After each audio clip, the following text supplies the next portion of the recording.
trabajo como periodista requiere que viaje constantemente. Una parte de ese trabajo consiste en publicar una columna con mitos y leyendas de pueblos pequeños. No se trata de una labor objetiva en el mundo del periodismo, pero lo disfruto mucho, o al menos así era hasta que me topé con un pueblo llamado Madero Argento. Como versaba el mito, a nadie se le permitía morir en ese sitio. Esto lo hice mucho antes de que existiera Google Maps. Así que para llegar al pueblo, tuve que confiar en las instrucciones que me proporcionó la fuente. Algo dentro de mí me decía que se trataba de una broma, pero la columna en el periódico trataba precisamente de esto: comprobar o refutar la información. Preparé todo para el viaje y tras varias horas conduciendo, me encontré en un camino oculto, sucio y sin mantenimiento. Tras más de 3 horas avanzando por esta ruta, encontré un viejo letrero de madera, la primera señal de civilización. Madero Argento, retorne ahora, se alcanzaba a leer en el viejo letrero.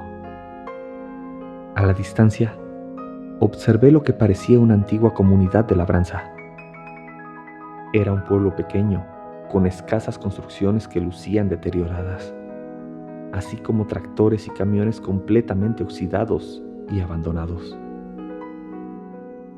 A simple vista, parecía un pueblo fantasma. Estacioné mi auto a la orilla de la carretera y me dispuse a declarar el mito como una auténtica estafa. Sin embargo, escuché que alguien me hablaba. ¿Por qué has venido? Espetó una voz débil. Inmediatamente busqué el origen de la voz.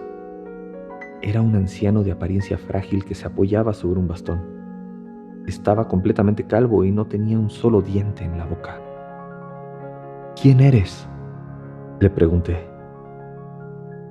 En medio de una situación ligeramente incómoda, decidí presentarme. ¿Por qué estás aquí? Respondió.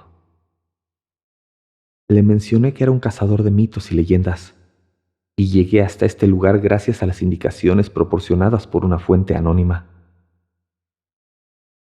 Ah, El hombre lanzó un suspiro.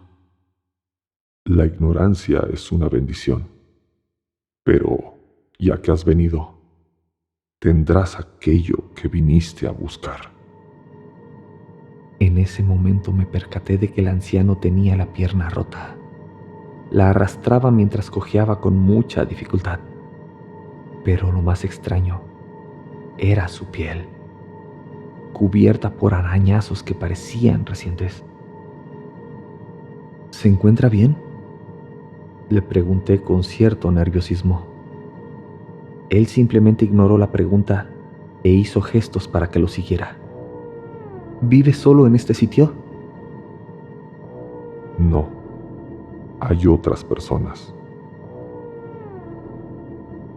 En el suelo observé un pájaro con el torso desgarrado y los órganos expuestos. Aparentemente lo mató un gato o un perro. Sin embargo, aquel animal intentó moverse a pesar de sus graves heridas. Señor, el pájaro está... Intenté decirle. El anciano observó al animal con desdén. Aquí está prohibido morir. No se permite que nada muera. Respondió. Lo seguí hasta el interior de una casa antigua. Tan pronto como atravesé el marco de la puerta principal, una hedora carne podrida asaltó mis fosas nasales. Una docena de personas, con diversos tipos de mutilaciones, estaban esparcidas en la sala. Sin embargo, seguían respirando. Vivían con heridas que habrían matado a cualquier ser humano. Con esto se demostró la veracidad del mito, aunque yo no podía creerlo.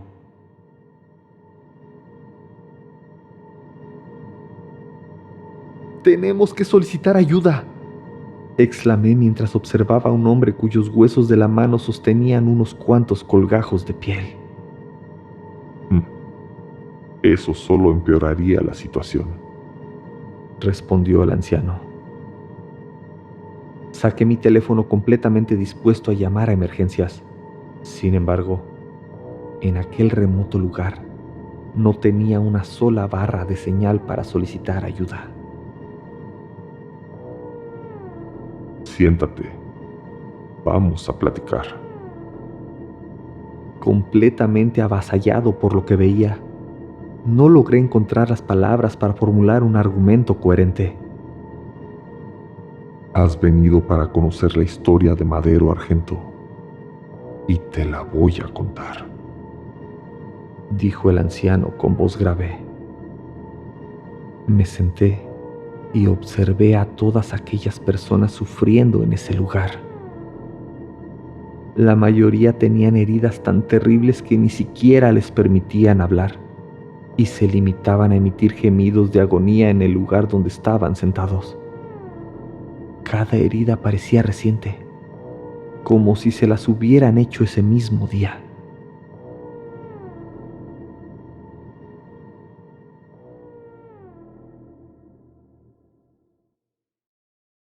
Desde la fundación de este pueblo en 1911, nos desempeñamos como una típica comunidad agrícola.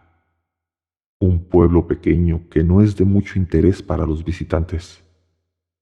La mayoría nacimos y crecimos en este lugar, por lo que esas extrañas ocasiones en que alguien nos visitaba, se armaba un verdadero revuelo. Era motivo de celebración. El hombre se detuvo un instante para observar su pierna rota.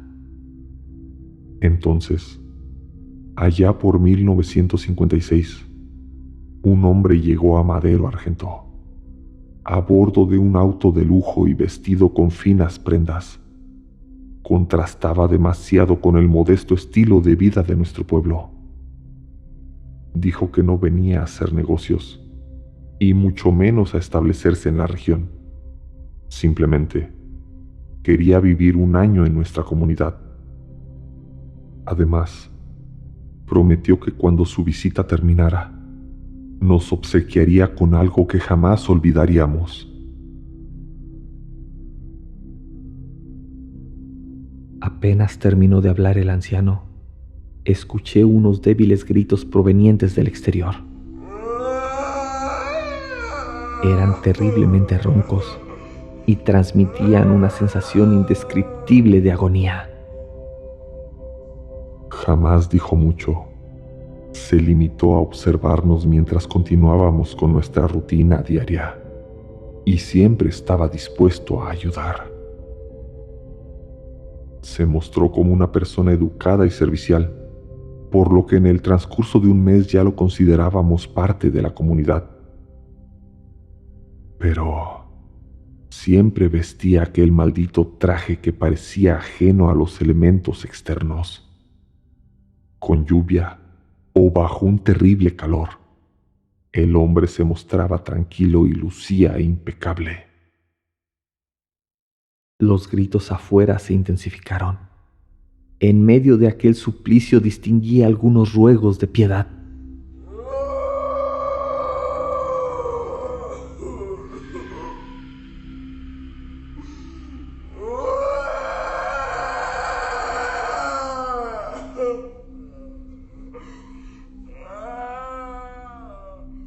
Cuando terminó su año en Madero Argento, nos hizo una pregunta muy simple. ¿Qué pregunta? ¿Quieren vivir para siempre? Se detuvo un instante y volvió a suspirar. Los gritos del fondo parecían intentar llamar mi atención, como si supieran que estaba allí. En un primer momento nos reímos de la propuesta. Aunque la muerte no era nuestra enemiga, tampoco la queríamos cerca. Tras un extenso debate, el pueblo decidió llevar la respuesta a votación. Ya puedes ver lo que elegimos. Me aproximé a la ventana intentando averiguar el origen de los gritos. Quería salir corriendo de ese lugar, pero algo en mi interior me lo impedía. Sentía una profunda lástima por la gente de Madero, Argento, y realmente pretendía ayudarlos. Entonces, ¿vivirán para siempre? El anciano asintió. Prometió que nuestros cuerpos se mantendrían siempre jóvenes. Desgraciadamente, cuando el paso del tiempo dejó de afectarnos, perdimos la capacidad de sentir sed, hambre y la necesidad de dormir.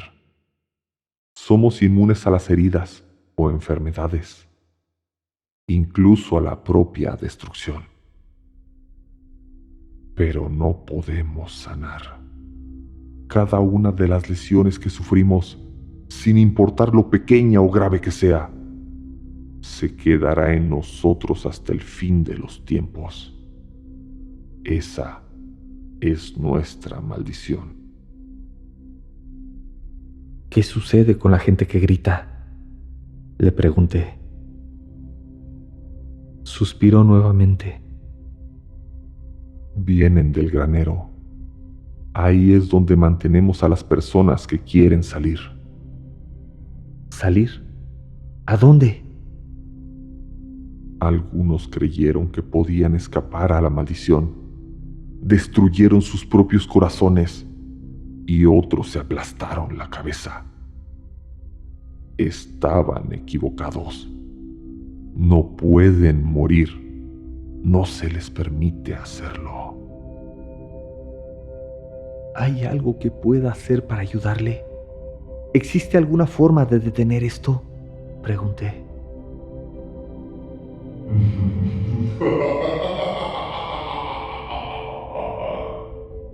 Detener. No buscamos que se detenga. Hace 10 años, el mismo hombre que nos maldijo regresó al pueblo. No había envejecido un solo día y todavía mostraba aquella sonrisa alegre al saludar. Nos ofreció la muerte, liberar nuestras almas y salvarnos de esta terrible vida. ¿Por qué no aceptaron? Se detuvo y aquella macabra sonrisa se esfumó de su rostro. Porque nos contó lo que sucede después de la muerte. Y te puedo asegurar que es un destino mucho más terrible que al que estamos condenados.